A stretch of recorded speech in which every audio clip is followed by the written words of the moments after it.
হস্তেৰ কন্যা বামনৰ নাৰী মাথাই নিয়ে কাম কালাশিও হাতে সোনার সাক্ষিও. This is a popular folklore which has been sung by the generations of Mahots in Assam, and it exemplifies the bond between humans and animals. Hello aspirants. This particular folklore narrates a story in which a Brahmin woman has been abandoned by her family, and she comes near a river and she was crying, turning the water salty. Nearby, a herd of elephants who were thirsty came to drink water from that particular river. And when they heard the cry of this particular woman, they went near this particular woman and they wanted to hear her tragic story. So after hearing her tragic story, they then decided that they will carry this particular woman as their queen. This was the beautiful relationship between human and animals from ancient times. But in today's century, this particular bond is fractured. Basically, the roles of being a predator and a prey has been reversed, where humans have permanently taken the position of becoming a predator. Over the last 10 years, be it in Northeast or in Central India, there are news regarding this particular conflict. That is a man-animal conflict, and this particular news have always featured itself in the newspapers. Assam Forest Minister Porimal Suklabodya has recently highlighted that 812 persons were killed in the last 10 years due to man-animal conflict. So, isn't this particular number alarming? Isn't this particular statement made by the Forest Minister quite alarming?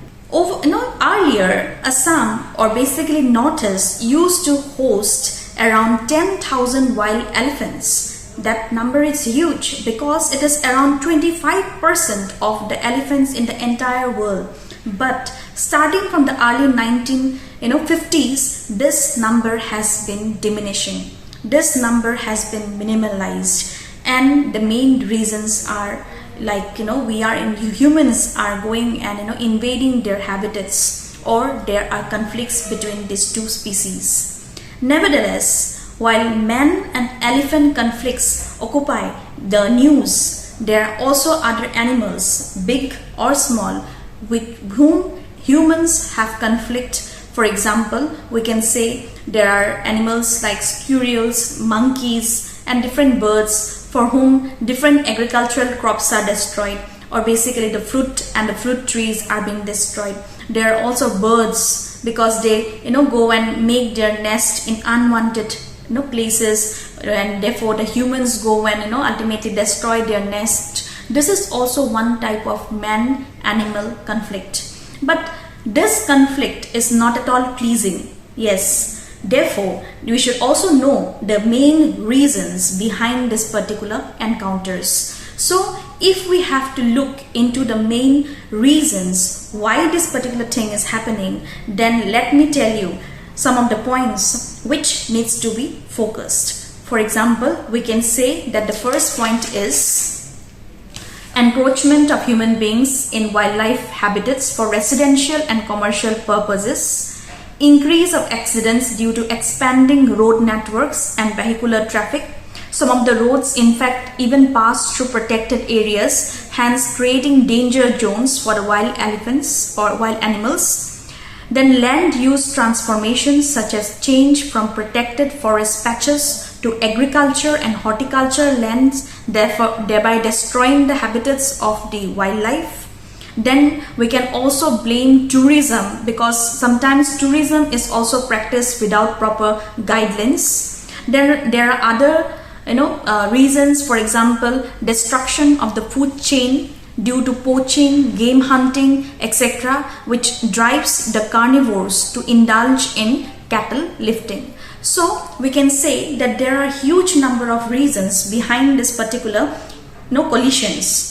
But the present government has successfully taken certain innovative steps towards minimalizing this particular conflicts. To mention some, we can say that the first and the foremost initiative or the innovative techniques to lessen man-animal conflict can be highlighted as number 1, elephant tracking collars which are embedded with SMS chip in Western Ghats of India. It provides warning through SMS regarding the movement of the elephants and other animals. Then construction of wildlife corridors. Then another example in South Africa where solar powered electric fences have been constructed in order to stop the elephants and other animals from invading their croplands. Then the government also thought that maybe there is a reason that these wild animals are not getting proper food because of the deforestation, and therefore Orissa government thought of making seed balls or seed bombs. That is, they will throw the seeds into the forest from which saplings will grow and ultimately the greenery will be regained. This particular innovative step taken by the Orissa government will ultimately help in afforestation, and it also help in providing the necessary food items to the wild animals, and thereby minimizing the conflicts between animals and humans. From Assam, there is another innovative step, that is the anti-depredation squad, which is a team of people who will be equipped with instruments and the necessary items in order to mitigate such conflicts. Another example which is there in my mind is regarding Project Rehab.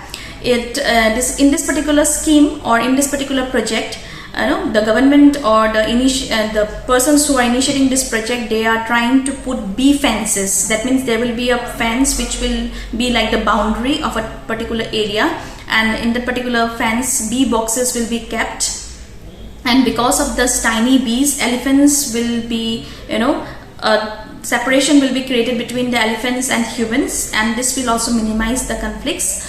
Another important advantage of employing this rehab project is that because of the bee boxes and the tiny bees, the production of honey will also be maximized. So it's a two-way process which will be helping in minimizing the conflict and also increasing the production of honey. So these are certain steps which are taken by the government in order to curb this particular issue. But don't you think so that this particular problem, that is a man-animal conflict, is frequently being featured in the newspaper? If the government is taking steps, if certain such innovative steps are being taken, then why this particular issue is finding place in the newspapers? Isn't it a matter of concern? So there should be a way forward. So my question to you all is, if you think that there is a way forward to eradicate this particular problem from its roots, then please do post your answers in the comment box below. And if you like our content, then please like, share and subscribe to our channel. Thank you.